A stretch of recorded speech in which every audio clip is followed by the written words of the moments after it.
તો અધિક માસની પૂનમ પર રાજ્યના પ્રખ્યાત ધાર્મિક સ્થળોએ શ્રદ્ધાળુઓનું ઘોડાપુર। દ્વારકા મંદિરમાં વહેલી સવારે 5 વાગે મંગળા આરતીમાં ભક્તોની ભીડ। આ સાથે જ પવિત્ર ગોમતી સ્નાન માટે પણ ભક્તો ઉમટી પડ્યા, જેને કારણે દ્વારકાના તમામ માર્ગો પર માનવ કીડિયારું ઉભરાયું। अधिक मास है प्लस वेकेशन नो माहौल है प्लस शनि रवि है એટલે અહીંયા બહુ જ ભીડ છે। તો અમારે ખૂબ જ સરસ મજાના દર્શન દ્વારકાધીશના આ વખતે પણ થઈ ગયા છે, જેમ દર વખતે થઈ જાય છે।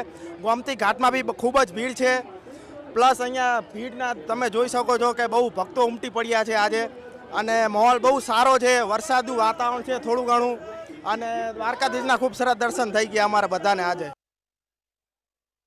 દ્વારકા મંદિરમાં વહેલી સવારે 5 વાગે મંગળા આરતીમાં ભક્તોની ભીડ। આ સાથે જ પવિત્ર ગોમતી સ્નાન માટે પણ ભક્તો ઉમટી પડ્યા, જેને કારણે દ્વારકાના તમામ માર્ગો પર માનવ કીડિયારું ઉભરાયું। अधिक मास है प्लस